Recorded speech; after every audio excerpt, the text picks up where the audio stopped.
Collective, tingnan natin kung ano ang energy mo para malaman natin kung para sa'yo to, no?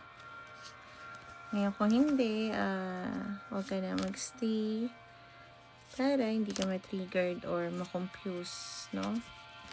Kung resonated ka, yeah. Pero tandaan nyo, general reading to, hindi tutugma lahat. So, kunin nyo lang yung para sa inyo, itapon nyo ang hindi. Okay? So, currently, you are cleansing your life. Naalis mo yung mga tao, mga bagay na hindi mo na kailangan sa mundo. However, hindi naman pangit yung pagkakaramdam ko ng pretending or living a lie. I just think na iniiwasan mo yung mga taong ganito, yung mahilig magsalita ng kung ano-ano sa buhay mo because you finally learn something about the devil eye, no? Yung mga tao na pag may magandang nangyayari sa'yo, kung ano-ano lang sinasabi.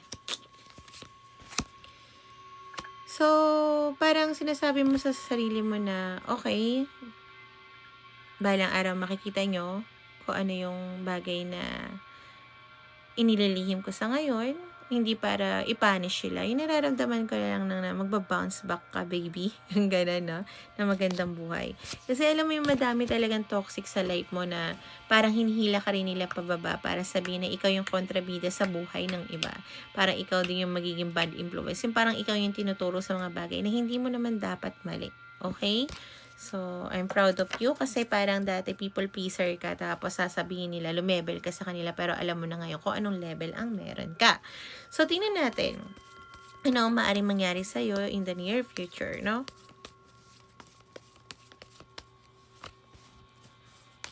Wala rin ako maisip ng tanong pa. Okay. Malulungkot ka kasi itong mga taong to, ito yung sanang gusto mo din makasama. Nga lang, parang naisip mo na kung mag-i-stay ka sa mga taong to na hindi nirerespeto yung emosyon mo, mawawala pa yung dignidad at respeto mo at pagmamahal mo sa sarili. So, kailangan mo talagang iwanan. Na-realize mo din na ito yung magiging burden mo sa life na parang hindi mo naman dapat burden. Kumbaga dapat problema nila yun, hindi mo problema. Pero ipapasa nila sa'yo dahil nga gusto nila ikaw yung i-blame ng i-blame sa mga bagay na ginawa nila na mali. Okay? Kung partner man to, sasabihin niya hindi valid yung emosyon mo, yung blah blah blah, ikaw lang gumagawa ng problema, hindi ka nakakamove on doon.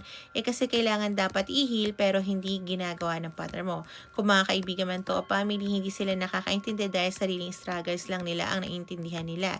Hindi ko sinasabing masama silang tao, pero hindi ka nila naiintindihan, which is kailangan mo is mas ma-validate mo yung feelings mo. Na okay lang, nasabihin nila na ganyan-ganyan, pero dapat sasabihin mo din na may karapatan ako magalit dahil ito yung totoong nararamdaman ko. Okay? May karapatan ako magtampo, may karapatan ako malungkot, may karapatan kang manghinayang. Okay?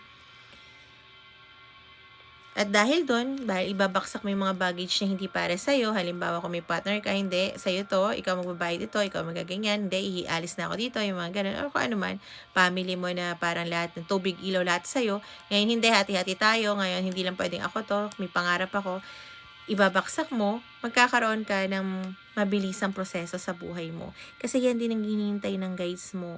Ibaksak mo yung mga bagay na hindi mo baggage, which is very nice for you.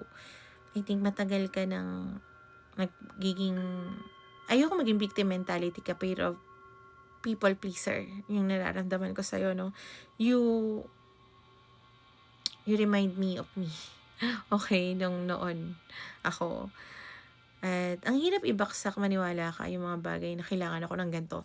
Pero na-balance ko. Hindi ko sila pinabayaan, pero umalis ako doon para mas maayos ang buhay ko. Dahil pag bumaksak din ako, tingin ko lahat kami babaksak. Dahil ako ang ginawa nilang tahanan, ng pader ng tahanan nila. Family ko, ng mama ko. Pero ngayon, give and take, wala na ako doon. Maayos yung buhay ko. Nagsimula lang nga talaga ako sa zero. So, I think yun din yung mas better for you. Start with zero. Iwanan mo yung mga bagay na to, pero hindi ko sinabing pabayaan mo. May sobrang pera ka, padala ka, 5,000, 10,000, go. At basta unahin mo yung bayaran mo, yung mga utilities mo, yung importante, rewards mo bago rewards nila. Okay? Kasi buhay mo to, okay? Hindi ko sinasabing maging madamot ka. Ang sabi ko, yung sobra ibigay mo.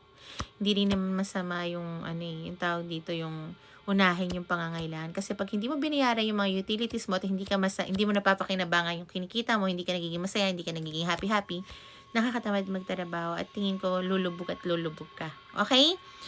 So yeah, there will be a new passionate beginning for you. Hindi lang ang ibig sabihin ng passionate beginning is about love light na may passion. It's for burning hot in bed, no? Ito ay passion beginning with your life na parang ito yung mga gusto kong bagay na gawin. Okay, pangarap ka dati ng kulay ng apartment or bahay, ganito. So, I can do that na. Uy, meron na akong time na maggawa ng ganito, na mga mag-paint or gumawa ng poetry. Meron na akong space. Uy, hindi na madumi yung plato at kutsara ko. Hindi na yung ganon. Wala na mga maduduming gamit kasi I live in my own na. Yung parang ganon, no? Yung passion na ganon ang nakikita ko. Which you will enjoy. Para mas makilala mo sarili mo at malaman mo kung anong klaseng pagmamahal ang para sa if ever you want to get in a relationship again or in a relationship kung hindi ka pa naka-relationship. So, tingnan natin kung ano ang payo ng guides mo sa'yo. And it's okay to enjoy being single. It's Valentine's, pero tingnan mo, dami nang gigip. And I'm happy. Okay? Kasi hindi naman ako nirarush. Yung dating naliligaw sa akin, nirarush ako eh. So, yeah. Bye-bye. So, yeah. Pag may nagra-rush sa'yo, tas hindi ka feel safe about doon, cut them off. Don't be codependency. Hindi yun ang gustong pagmamahal na gusto mo. Siyempre, kailangan makilala mo yung emotional, diba? Ba't ko ba sinasabi sa'yo? Okay. Gusto ng guys mo, nagkaroon ka ng creative ideas. Yeah. Inspiration sa mga tao na tingin mo ka-inspired. You know, okay lang naman yung magkaroon ng inspired na medyo green-minded, pero ilagay natin sa lugar, lalo na kung may mga bata, no? Kasi lalo ngayon may mga bata na tingin nila tama yung mga ganun joke. Hindi nila alam, hindi. Okay? So, yeah. You can be a leader on your own life, okay? Hindi mo naman kailangan maging leader sa mga ibang tao or magbukas ng pinto para sa mga ibang tao. Ang kailangan mo lang alam mo yung gusto mo at ipaglaban mo. Okay? Oh my God, thank you. Thank you, my guides. Tarot angels ko. See, it's aligning. Clarity, a fresh start, a promise, a positive outlook, and a promise. Good outlook ang nakikita ko dito. Alam mo, bambira lumabas ang morning dew. I'm so happy for you.